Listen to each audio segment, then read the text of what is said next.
Today I have a very special guest host with me this evening. A very good friend of mine, family to me, and will be to you.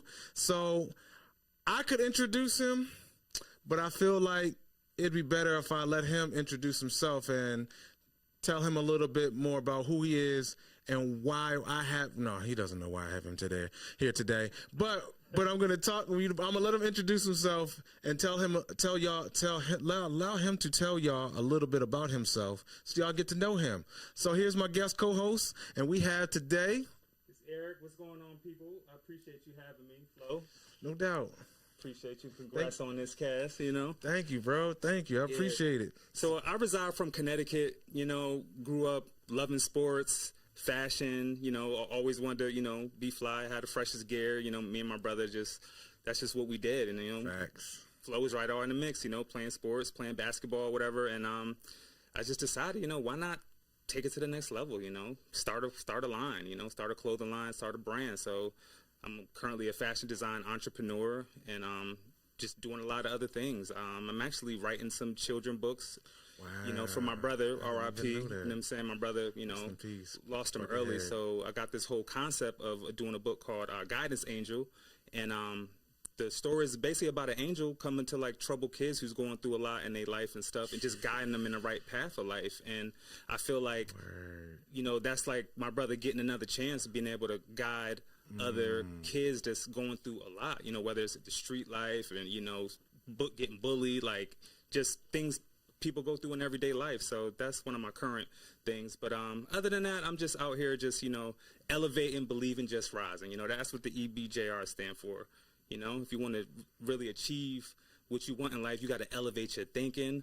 You know what I'm saying? Even when people doubt you, you're going to overcome many challenges and obstacles. But if you stay with that strong mindset, you're just going to keep rising above all of that. So, that's the acronym, So EBJR, that's the name of your clothing brand? Well, it's a send the icon, but it's okay.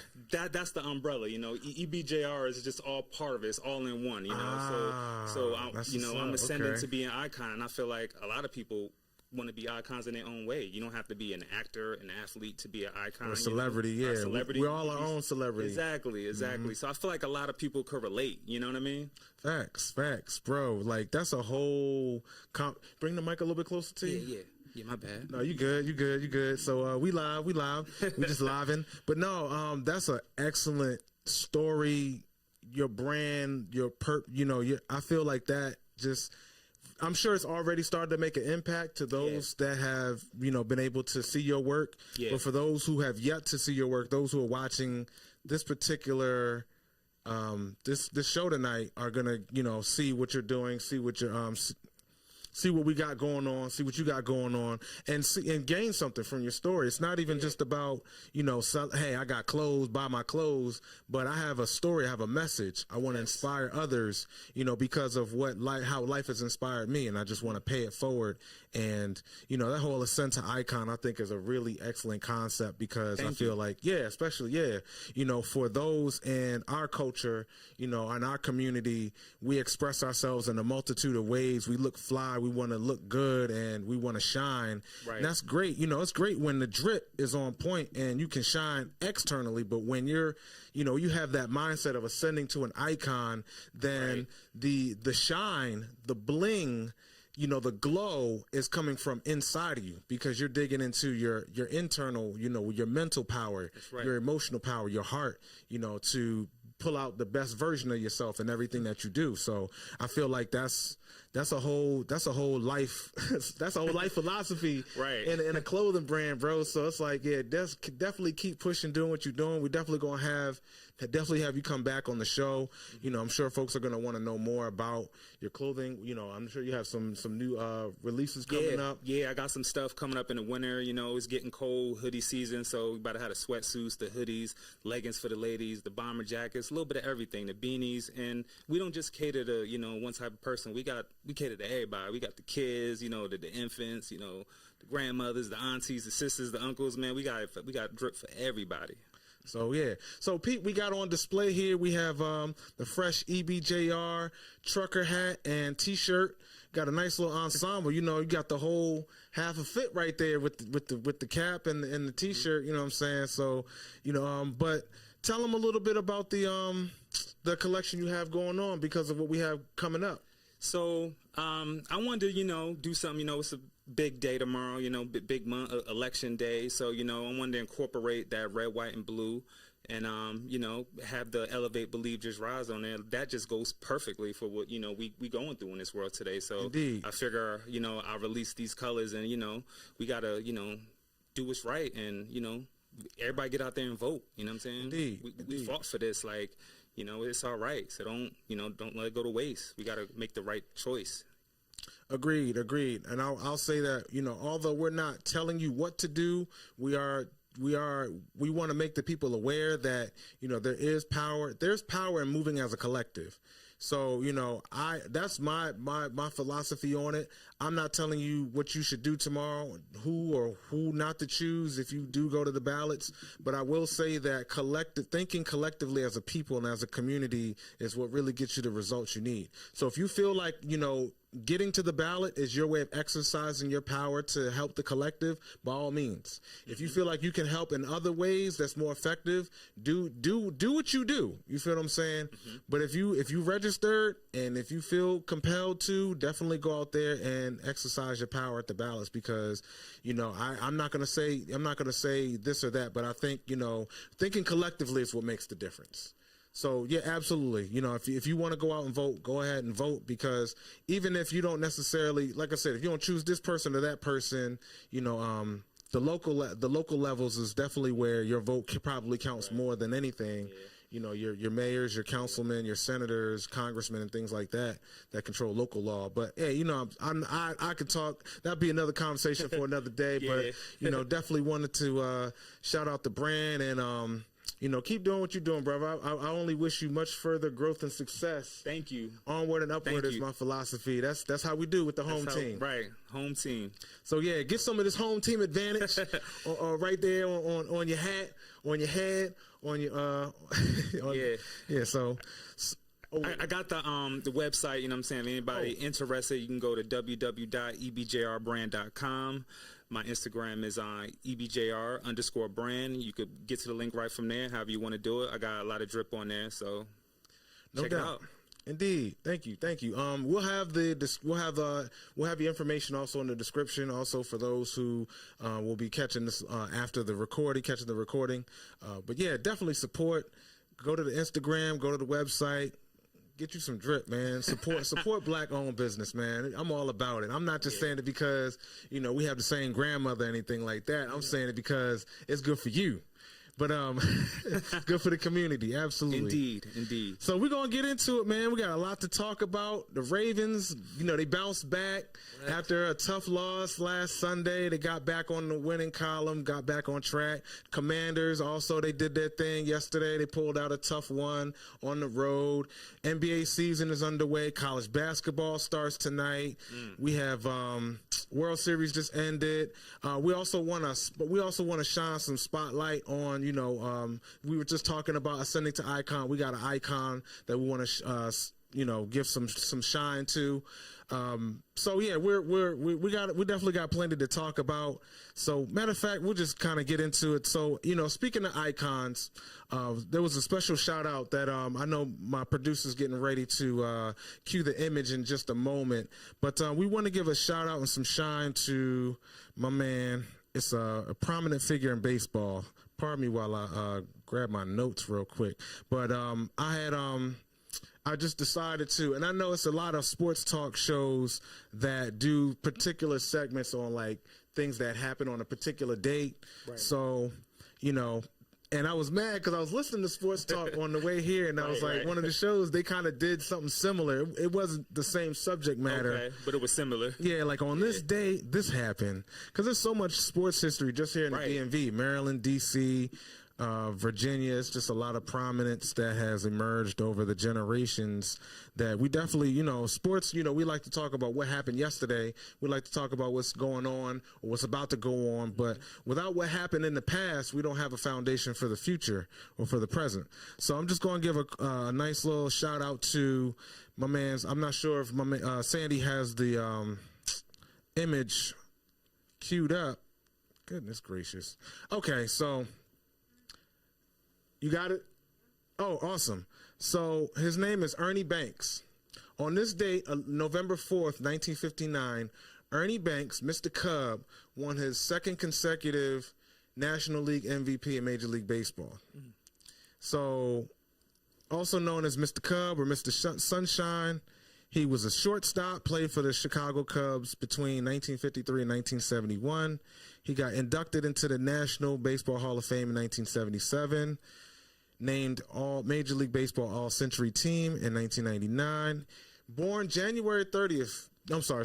Born January 30th. I'm going to run this back. January 31st, 1991 in Dallas, Texas. My son was born January 31st. Wow. So when I came across that, I thought that was pretty interesting. Definitely. But, 512 home runs, 2,500 hits, career batting average of 274. He's won a Gold Glove, the 2-time MVP, 14-time All-Star. He's led the league in RBIs, home runs. So, I mean, he has a background playing in the Negro Leagues with the Kansas City Monarchs before he got picked up by the Chicago Cubs in the Major League organization. I could have a whole nother conversation with you about the the Negro Leagues. That'll be another day, another time. But shout out to the Negro League, shout out to Ernie Banks, shout out to Black Excellence in Sports. So that is your On This Date in Sports History moment and our Black Excellence in Sports, sponsored by Ascend to Icon. So we wanted to give that moment a shout out right then and there. So what's going on, cuz? Have you been able to catch up with what's going on with basketball? Have I? I mean, okay. I know it's early in the season. It is. So nobody really cares yet. But I mean, it's some teams that people should be looking at. Like, for instance, sure. Cleveland Cavs. I mean, they're hot right now. They haven't even lost a game. Wow. 7-0. Okay.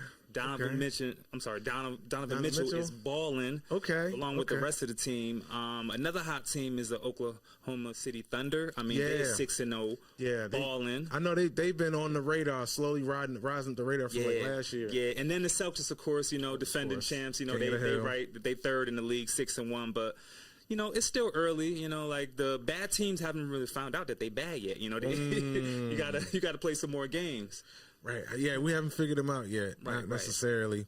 I know a friend of mine follows the Knicks, and they're not really feeling the new look roster. They haven't really gelled quite yet because they, traded a bit of the core for one star, and we'll see if that was a good trade for the Knicks. Yeah. I think Minnesota, feels good about that so far. Early returns on that. But it's gonna be a lot of action tonight if y'all watching the games. If y'all gonna hit the books, I'm not telling you what to do or not to do, but it's plenty of action. So, matter of fact, are there any teams? Well, I don't know if you had a chance to look at the matchups tonight, but any teams you looking at or might say like, Actually, let me see. I did browse through it. That's fine. Let me see. There actually are some matchups that I'm looking forward to tonight. It's actually a matchup going right now. Bucks at Cavs. Cavs got that by 12. Everybody want to see LA, have a better season. They got the Pistons. Pistons ain't really doing much. So which LA team? The Clippers or the Cavs? The Lakers. The Lakers. The Clippers or the Cavs? Yeah. So that should be a good one. Another one I'm really looking forward to is the Hornets and Timberwolves. I mean, I know nobody's really looking at Charlotte like that because they haven't really done anything, but you thinking that's going to be a good matchup tonight? Yeah. Okay. Yeah. One to make money off of or one to watch? Nah, just one to watch. Okay. Man, that's Anthony Edwards, man, exciting player to watch. Man. Yes, he is. Yes, he is. Good for the sport. Yeah. Good for the sport. So, for sure. Don't ask me why, but I follow the Hawks. that's the team that I root for. I haven't been following them the closest. Okay. But when I was out Georgia for a couple years, one of my homies took me to a couple Hawks games.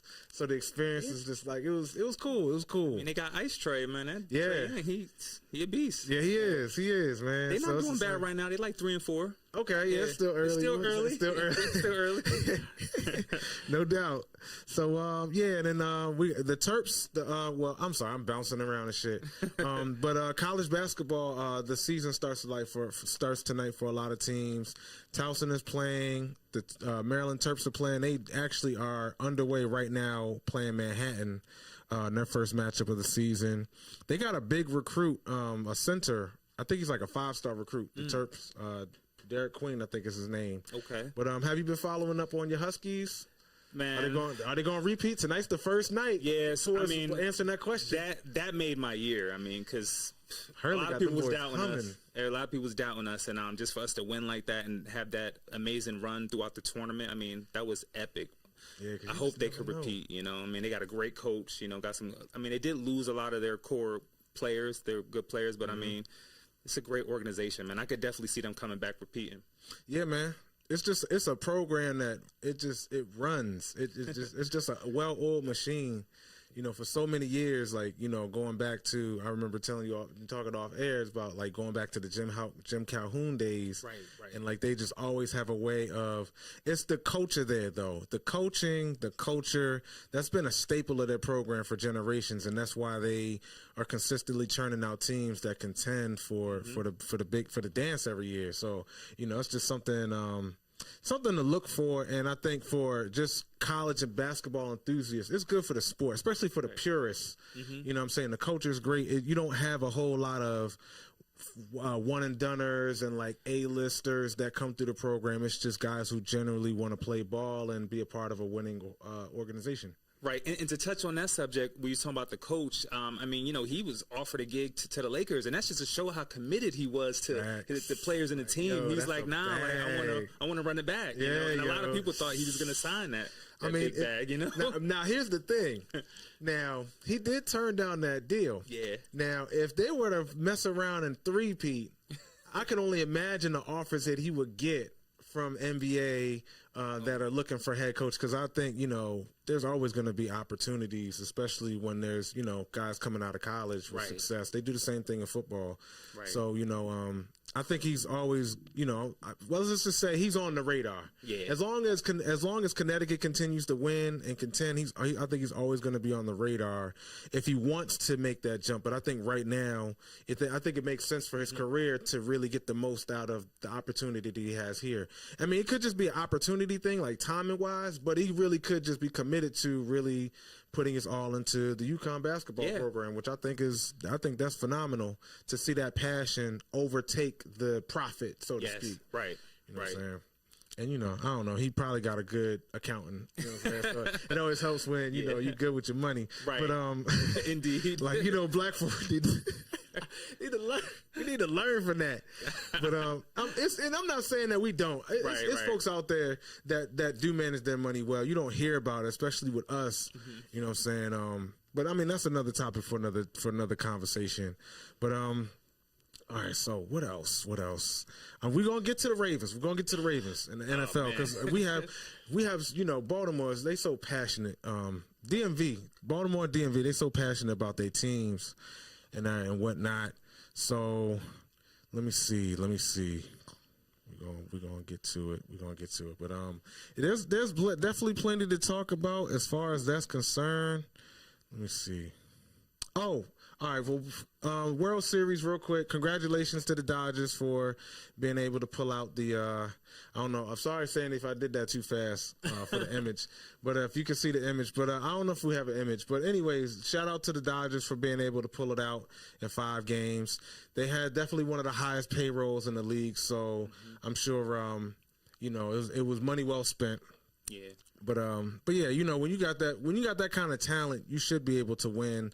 It had been a lot of disappointments leading up to, you know, this year, but they were finally able to get it done. I think Ohtani was that piece that got them over the top. So, you know, we'll see what happens next off season. free agency. Today is the first official day of free agency in baseball, so it'll be a lot of things. We'll keep you posted on transactions. The Orioles have new ownership this year, so they talk about actually being willing to spend money on players. There are a lot of key players that are unrestricted free agents, guys that are going to command big market. Their frontline starter was a Cy Young candidate, right? But he's going to command he's gonna reset the market for starting pitchers. So if the Orioles I know they're going to be they're going to be in contention for keeping him. Yeah. But whether or not they're able to meet that number, whatever it is, good luck to them if they're able to, get, if they're able to sign and re-sign him. But if not, it's cool. I know there are probably going to be other options that will help the rotation. So it's cool. We'll let you know what comes up from that when they do make a moves. The NFL trade deadline is tomorrow as well. Be a lot of moves a lot of moves. Yeah, they've already been there's already been some wheeling and dealing. The Ravens got a receiver from Carolina, Deontay Johnson, former Pittsburgh Steeler. They didn't give up much for him. It was fifth and sixth round pick, and Carolina's picking up most of his salary. So Deontay is a great player. He is. He's a great insurance policy because they do have some talented young receivers, Baltimore. But Zay hurt his ankle. He looked like he might have missed some time, but he was fine. He balled out in Sunday's game. But if one of their top three receivers go down, it could definitely seriously impact what Lamar can do in the passing game. So that was a shrewd, low-key move to say, okay, if something goes missing, we'll be able to keep things moving right along, because the GM understands, Ravens have a very intelligent GM. He knows how to play chess. So I know he's going to look for a pass rusher, someone to help the defense out because they need help. But getting an extra receiver, the offense on the Ravens is rolling. They know what Derrick Henry and Lamar can do on the ground. They're starting to find out now what Lamar could do, passing the ball as well. But teams are going to try to stop the run because they think that's the key to slowing down the Ravens offense. You saw what happened yesterday. One of the top passing defenses in the league got shredded for almost 300 yards and 3 touchdowns. Lamar had a perfect passer rating. So he's showing you what he can do when he has command of the offense, when he has time to throw, and he has guys that he can actually hit because they know how to get open. And that's on top of their phenomenal running game where they have a future Hall of Fame running back steamrolling opponents for almost 100 yards, almost 150 yards a pop. So there's that. So, it's just a lot. It's a pick your poison type of situation.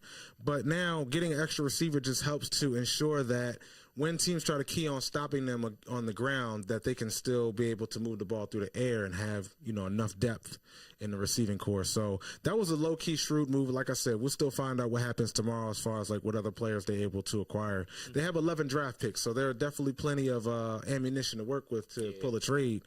Just as a matter of pulling the right guy. And there was a lot of talk about getting the pass rusher, but matter of fact, did you have any thoughts on any potential, or you might have heard anything about your favorite team, or I knew it was coming. I grew up a Cowboy fan. I'm gonna keep it 100. I grew up a Cowboy fan. My pops, he loved them, so I just kind of followed after them. But I ain't gonna lie, I support the Ravens. I'm a Baltimorean now. I've got a great team. I can't knock it. But the Cowboys, I feel like, as long as Jerry Jones is pulling the strings, man, they always gonna be in the same position they are every year, which is not getting far. You know what I mean? It's just it's disappointing because the money they're paying Dak, and it's he's not producing. Lamb doing his thing. Great receiver. It's just definitely one of the best. And they do have a lot of injuries. They missing D-Law, Parsons, but it's just it starts from the top. You know what I mean? It starts from the top. Culture. Yeah, and then McCarthy, man, I just think his time is over. You know what I mean? I'm just tired of being disappointed every year. So I don't really get that much into it. I used to just really be into it. They take a loss, and I'm like, I'd be down, mad during the week thinking about it. But I just can't be so invested in it anymore because they just break my heart every year. You know what I mean? So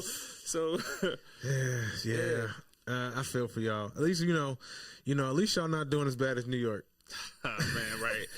It's funny though, because we do have a lot of Commanders fans that tune into the show. We have a guy that comes in regularly that is he goes to all the Commanders games, so all the home Commanders games. So it just be a lot. I know it's been a very surprising turnaround for their team this year because getting a rookie quarterback, it don't always pan out like that. But you speaking of ownership though, they just got new ownership, and I think they had a plan to turn things around and actually have an intention on delivering a winning product on the field. Right. And it, that trickle down effect, getting the right coach, getting the right GM, getting the right players in place to, I don't think anybody expect the turnaround to happen so soon, but just having the right people in place and having the right plans is their intentions. Right? Yeah, the Commanders. It makes all the difference. Yeah, super fast turnaround. I mean, they're leading the division right now. Yep.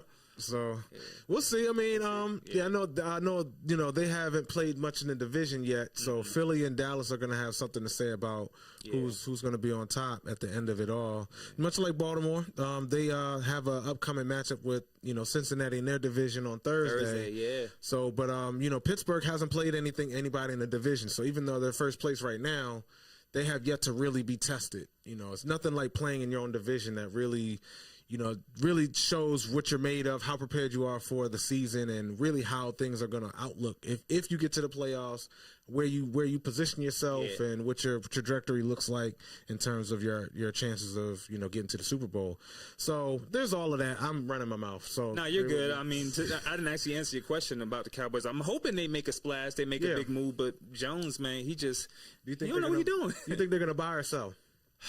It's kind of hard to say. Yeah, because they're like right there, 3 and 5. They don't got a lot of money, So I mean, I don't know. We'll see. We'll see. So there's that. Let me see. I heard that Max Crosby is a big name on the. I heard that too. Yeah, I heard some time ago that there was rumors that the Raiders were looking like multiple first-round picks for him, but which I think, depending on the team, I feel like the team like Detroit that's in a good position to contend would probably meet that asking price because they need a pass rusher that bad. They're like one of the best teams in the NFC, and pass rusher like that could make all the difference, between them getting to the Super Bowl or not. And they have, from what I understand, they have the compensation, they have the space, the resources to be able to pull a trade like that. Yeah.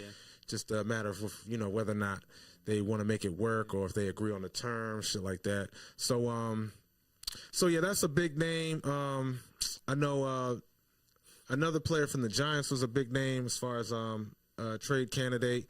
Maybe a couple receivers, from what I understand, may also be on the trading block. There was a couple trades I can't recall that happened recently, but if they come back to me, I'll let y'all know. What, Hopkins went to Kansas City? Yeah, Kansas City. Yeah, that was a surprise to me. Like I just turned to the news and I'm like, wow, I ain't getting an alert on my phone or nothing. That just kind of threw me off. Yeah, it was slick. Slick. I don't think I had my alerts on that day because I was surprised when I saw that. Yeah, but I think that'll be an interesting fit. I know Kansas City, they're definitely really thin at their receiver position. They lost at least 2 or 3 guys, have missed some significant time. They got a former Ravens receiver that he hasn't played a snap, but we'll see. I mean, I don't really care too much for the Chiefs. I'm not mad at them. They definitely have one of the best quarterbacks, but they've really been getting by off the strength of their defense. Really since last year, I think. But we'll see. It's definitely long. It's still got a whole half of the season left to go. So I wish all the success to D. Hopkins. I think he's been a great player in the league for a long time. So part of me is happy on an individual tip that he's on a team that actually has a better chance at winning a Super Bowl. Just so that way, by the end of his career, he can, have a championship ring. I think he's played well enough. I like DeAndre Hopkins, and he's just good character guy. He stays out of trouble. Just lets his game talk for the most part. So, if he does end up, winning a championship by the end of his career, more power to him. Absolutely. So there's that. And how you feel about the Saints firing their coach after their 7 losses? And I mean, they started hot. They did with the 2 games, right? They lost 7 in a row, right? Yeah. I mean, a lot of folks was like, it's just they probably need to really blow the whole thing up. Really, like the coach is probably just the first step. I think they didn't get the quarterback they thought they was going to get in Derek Carr. I think anybody who outside of the organization could have told them, like, that wasn't a long-term commitment. You know, you give them a 1 or 2 year deal, see how that works. If not, you just start over with the draft. But, you know, I can't tell a general manager how to run their organization. But that probably would have been a better strategy, but that they thought Derek Carr was going to be the guy. He's been hurt. You know, and he hasn't even really been performing up to their expectations, even when he has been healthy. So there's always that. Quarterbacks are going to kill coaches' jobs faster than anything else. But I don't think they had the right guy in Dennis Allen anyway. I don't think he was the answer, you know, in terms of long term for the organization. So I really think they just need to start over after this year and just you know, basically lose as many games as possible. Yeah. Get a high draft pick, tank, start over. You know. And really, you know, if I'm the owner, I'd be taking a hard look at the GM as well, as far as like what type of moves have they been making and how has that been moving the needle. You know, I would say the GM probably shouldn't feel too safe, you know, maybe another year or two if they don't turn things around. They might have to go ahead, start over with that too. But I think that, it's looking like it's going to be a rebuild. If they, I would think that their situation, I'm going to get off it after this, but, you know, if they start over now, it'd be better long term as opposed to trying to, like, draw it out and prolong it. But we'll see. I know folks got to worry about their jobs, so we'll see what happens. But definitely that's a dumpster fire situation for sure. It's a lot of 2-7 teams. Jacksonville as well. They probably going to have a new head coach next year. And they paid a lot of money for a quarterback that hasn't really done too much for him. Hasn't really produced. I'm rooting for Trevor Lawrence because last year when they went on that run and got into the playoffs, it wasn't last year, but the year before. When they went on that run late season and beat the Chargers in the playoffs, I thought that, you know, Lawrence had really taken a step forward. I thought so too. You know, it's good to see when a young talent that gets that hype actually backs it up. But, you know, I don't know if it's because they don't got the right system or the right pieces around him, or if it's just in between his ears. You know, he needs to get right. But we'll probably be looking at a whole new situation in the next 2-3 years there as well with Jacksonville. They probably have the rest of this year and maybe next year to see if things will turn around with their current roster. But after that, they probably going to have to blow it up. So, but anyways, enough about that. We're going to get into these Ravens.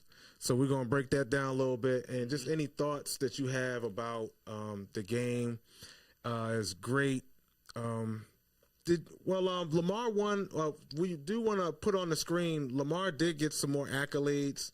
You know, he just continues to be a human highlight reel every Sunday, every month, just continues to find new ways to just show you how impressive he is.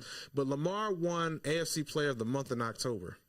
I don't have all the stats in front of me, but over 1,200 passing yards, 12 TDs, no interceptions, had an average passer rating of over 120. And then you saw just yesterday he went and had the highest passer rating attainable. I was actually listening to 105.7 earlier today, and somebody was breaking down the passer rating system. It doesn't really take into account all the statistical categories that really factor into a quarterback's performance. It's a flawed system. It's really basically, he said, based on his metrics or based on all the stats, he would have rated Lamar at like 186 point something. Based off of like quarterback rating, you know, you can only get 158.3, but based off like all the applicable metrics and stats from his performance, he would have rated much higher, and he's been petitioning for them to update the quarterback rating system or the passer rating system to better reflect, you know, quarterbacks' performances and stuff like that. That was just something I came across, but basically the numbers are just showing you, the numbers and the tape are showing you that Lamar is having his best year so far. He's already won 2 MVPs, and it's scary to say that he's performing better than those 2 years that he's won the MVPs this year, and he's, you know, doing the dang thing. So, you know, that Henry had over 100 yards on 23 carries, 2 touchdowns. He also caught a touchdown as well. Zay Flowers is emerging into a true number 1 receiver. He's top 5 in the league in receiving yards. He's top 10 in the league in receiving yards after the catch if you saw that 53-yard touchdown catch that he had, Sure did. he caught it. He caught it about at the 25, and then the rest was Zay Flowers. He did a stiff arm, did a little dancing around the defenders. A lot of yak. A lot of yak. It's great when he's just the type of player that the quarterback doesn't have to do it all with his arm. Yeah. You get him the ball in space, he'll make room. He'll find a way to make room to push the ball further down the field and make the play for the quarterback. But that was great. That was a game changing play when Lamar found him right before the half to really bust the game open, stretch it open, and to really extend the lead to right before halftime, and then just continue to pick up the momentum right there, and the defense was just able to close it out. From there. There were definitely some errors on the defense, but I think there are some reasons to be encouraged for the Ravens defensively. I think they'll get they'll get a stronger test against the Bengals Thursday night with, Joe Burrow coming into town. Yeah. The Bengals might be a little shorthanded. Yeah. T. Higgins didn't play Sunday. Their left tackle, Orlando Brown, former Baltimore Raven, also didn't play on Sunday's game. They may not be available for Thursday, but, you got to play who's available. Right. And, regardless of who may be on the injury report, I do know that Cincinnati's they're going to play with the utmost urgency. They don't have too many games left. They're 4-6, 4-5. No, they're going to be 4-6 after Thursday, but 4-5, their season's on the line. They're fighting for their playoff lives. They're already kind of behind things with their win-loss record, so they can't really afford too many more losses if they still want to make it into the playoffs. So this is a definite must-win for the Bengals coming into M&T Bank to play the Ravens. Ravens are going to play with a lot of pride. The flock's going to be there. It's going to be a lot of energy. Flock Nation. Flock Nation. You know what I'm saying? So let's go. You already know. That's why I wore a hat today because, I wanted to support the team. It's a crucial game for the Ravens as well. It's a divisional game. You only get 6 of them. They're very important, as far as seeding, as far as, if you win the division, you get a home game in the playoffs, you get in the playoffs, things like that. So it's a lot at stake for the Ravens as well. And I think especially for the defense, this is an opportunity for them to make a statement because, the Broncos aren't necessarily known. They were definitely known for being a stronger team defensively than offensively, rookie quarterback. But they still made some plays against that Ravens defense, which left some reason for concern. Thank goodness they were able to keep them out of the end zone and stuff them on 4th down to really keep the score low. But Joe Burrow is going to make plays that Bo Nix might have missed. There were guys running open on the field, tearing up the zone coverage. So, missed assignments. That's been a critical issue throughout the whole season. And I really think that there are going to have to be some adjustments. There's going to have to be extra work and study being done between the coordinator, between the coaching staff, between the players to diagnose and correct the issues with coverage assignments as far as positioning, as far as disguising looks, as far as picking up assignments, communicating before and during the snap so that guys are in position and receivers aren't running amok in the field. Like, it's one thing if a guy beats you or if he made a move or they, there's certain instances where you might, if there's a mismatch or something where a guy runs open or he just, but if there are guys running defense and they're just receivers running wide open, there's something wrong with it. Guys aren't picking up the playbook, right? So I do understand there was a lot of turnover with their defensive coaching. So like I said, I'm trying not to throw them under the bus, and hopefully they make a trade for a player that can really turn things around. DaCosta has been known to do that in years past. Make trades for players that have been able to impact the defense mid-season. So we'll keep an eye on that.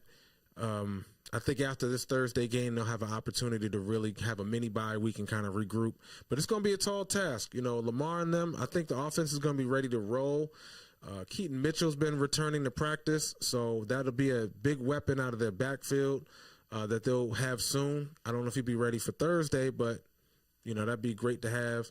Home run hitter. He's a very dynamic running back, just a speed. So you give him the ball, and he kind of reminds me of a little bit of like Jahmyr Gibbs with the Detroit Lions. Yeah. He's very explosive. Yeah, very. So we'll see. But I expect there to be a lot of offense in Thursday's game. But if the Ravens defense can make a statement in front of the home crowd, I think that'll be a I think that'll be a confidence booster going into the later half of the season. I think there's reason to hope or to think or expect that this defense will tighten up as the season goes along with a new defensive coordinator and some new pieces in place. It does take time for things to come into play as far as that's concerned. So we'll stay on the lookout for that. And let's see, what else do we have here? So as far as the Thursday matchup, for the Bengals, they so they like this have to. Oh yeah, so I was talking about Thursday, but just to kind of recap on Sunday. Yeah, game yesterday. Yeah, the game yesterday and everything like that. So, let's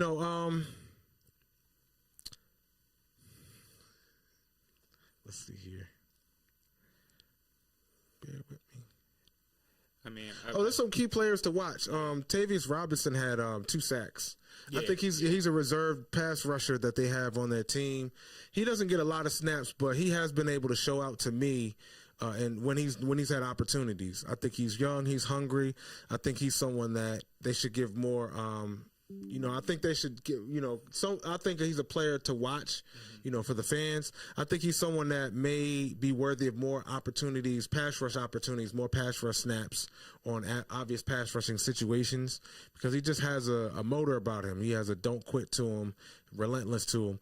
Another player I'll say to watch out for is Nelson Aguilar, one of the receivers for the Ravens. He only had 1 catch for 29 yards, but see, what I like about Aguilar is he's that.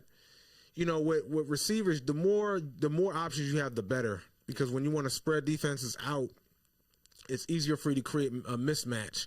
Whereas though when you go heavy, you can kind of stack the box, you can kind of condense the field. It's not as much room to run around with. But when you have guys spread out wide, then you force the opposing defense to. It's like a depth thing, depth versus depth. So if you have 3, 4, 5 really good receivers, you're usually at an advantage against the opposing defense's 3 or 4 or 5 best defensive backs. Right.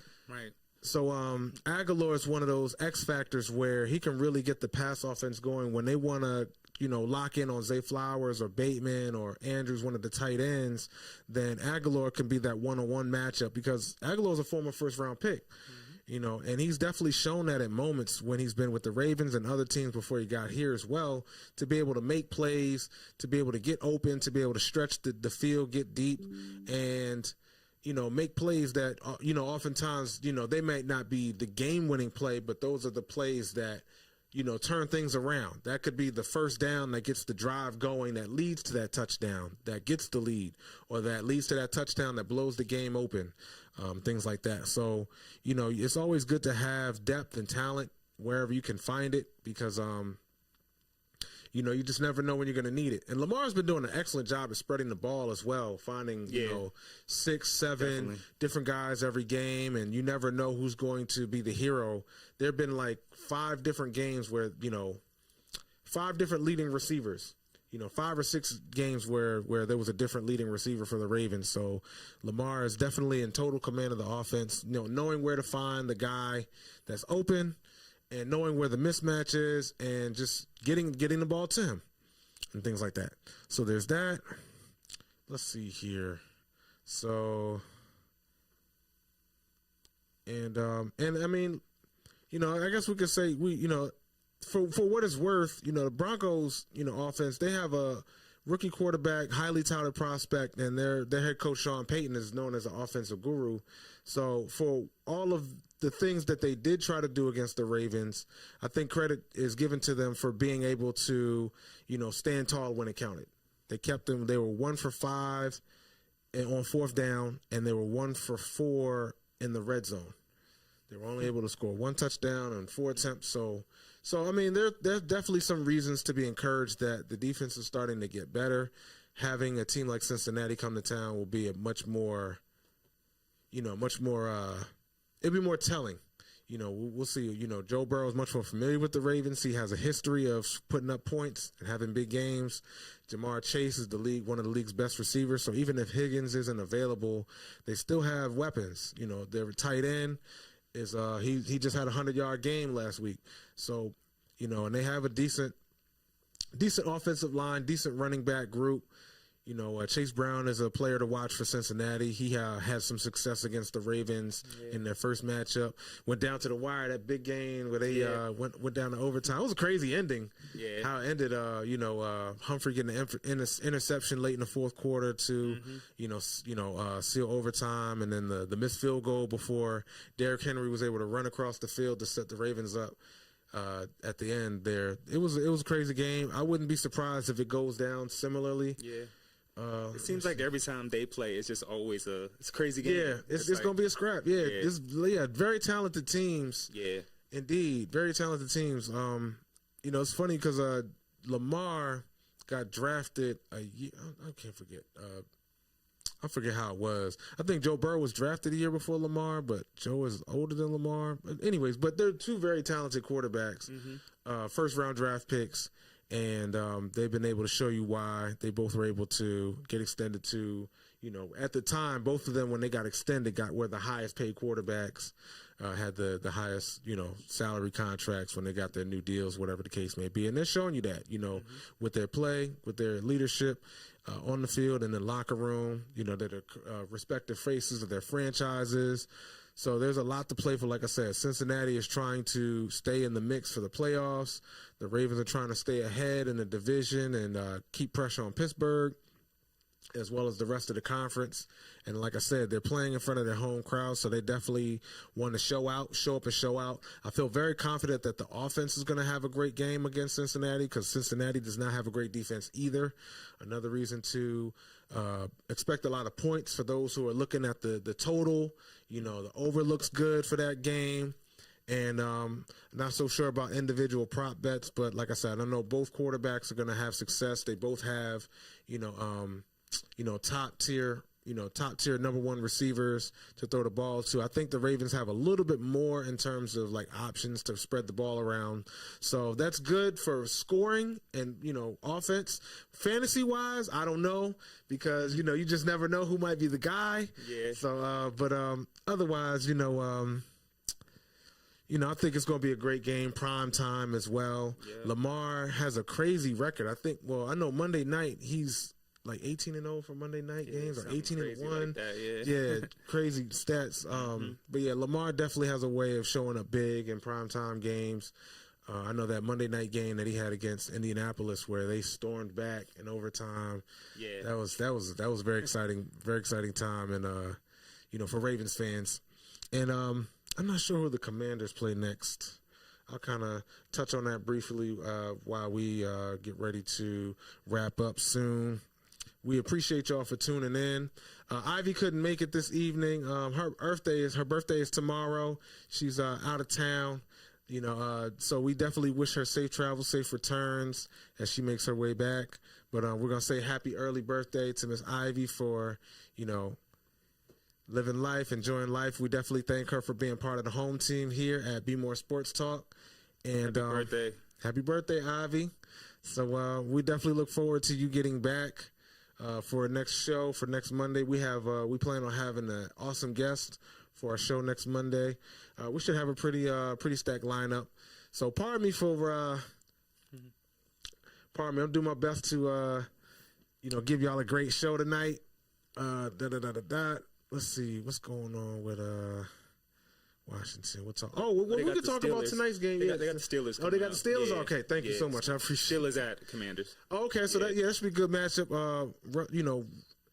Russell Wilson's been on a roll since he got back. I know a lot of folks was talking. It was a storyline when with Tomlin going back to switching over to Wilson after Fields was winning for him. Yeah. But I mean, as you saw what happened, against the Jets and the Giants, maybe not the strongest opponents, but I think that was good. He got off to a good start. He didn't have to go against it's like a tune-up game, warm up to for later in the season. I know they're gonna have a nice strong second half, as far as, opponents wise, they're going to have some difficult, They have a difficult schedule ahead. So getting him on a roll now is good for the, as far as their season's prospects are going. This will be a good challenge. Both teams are performing well. Both teams have 6 wins at least. I think Commanders are 7-2. Yeah, 7-2 and Steelers 6-2. Yeah. So that's going to be a good matchup. You actually got, you should expect good quality quarterback play from both teams.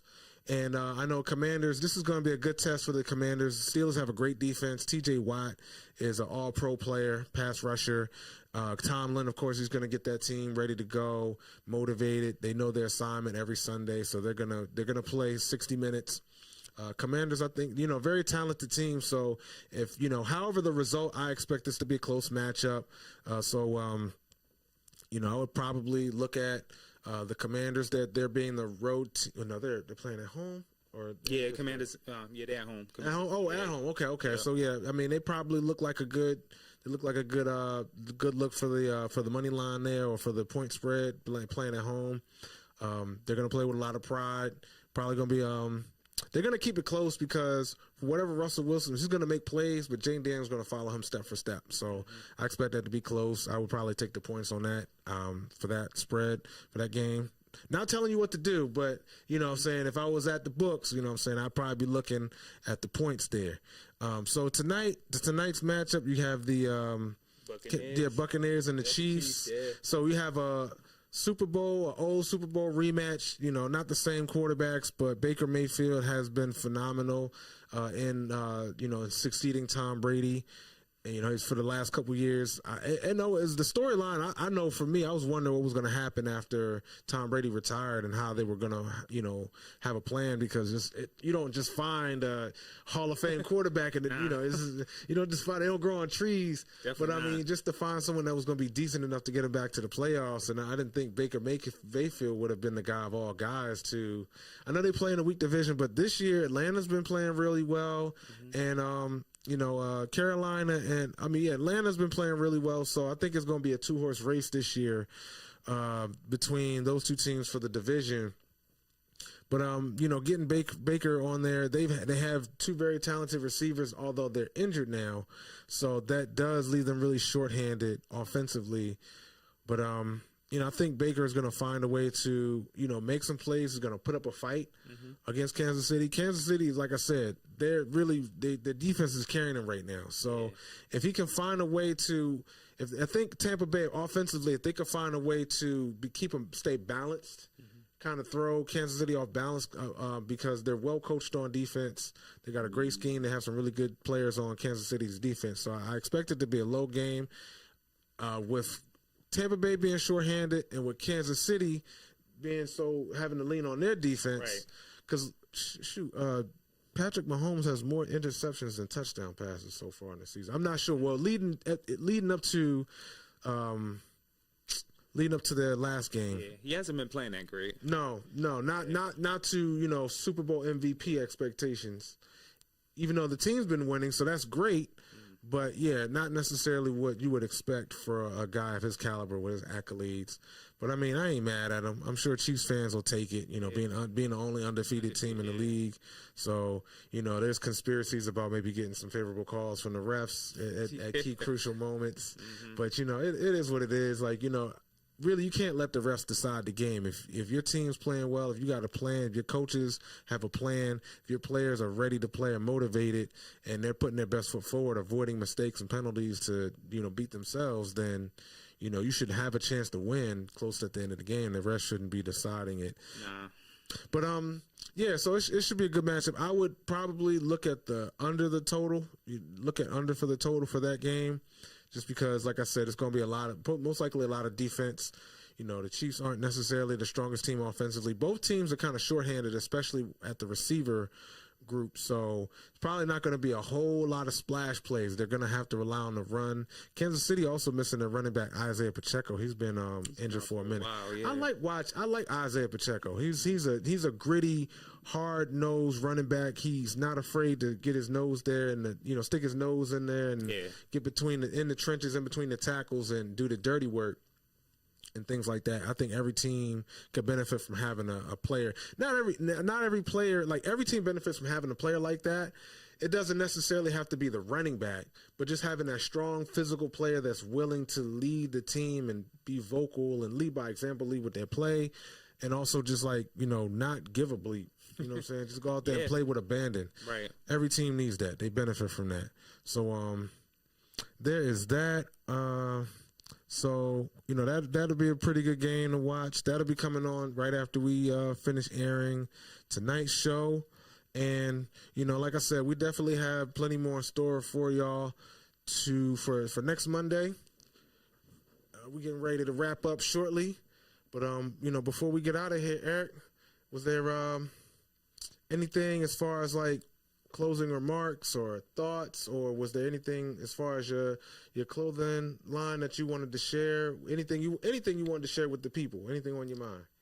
I mean, well, first, I just want to thank you for having me, No doubt. The home team in the house. I'm just looking forward to, closing the year out strong, keep striving for success, staying ambitious, putting God first, and just, taking it to the next level. And I appreciate all my supporters, everybody who's, supporting and stuff. It means a lot. I appreciate all y'all out there. And just stay tuned for some really nice things coming up at Bmore Sports Talk. Because this is the official podcast of the home team. Home team. So home team. We give you the home team advantage every Monday. So, I want to thank everybody for tuning in tonight. And, whether you tuned in live or, whether you be watching the recording. So enjoy the game this evening. Stay tuned. We'll have more in store for y'all. We will recap Thursday's game when we come back. And we'll have more in store as well. Like I said, just continue tuning. We want to thank y'all again. We'll have Ivy back to give us a little bit more energy as well. But we're very thankful. Like I said, we're just getting started, but we have more in store. We're going to continue to build. We're going to continue to grow. We're going to continue to ascend to iconic status. That's right. You know what I'm saying? We want you to do the A2I.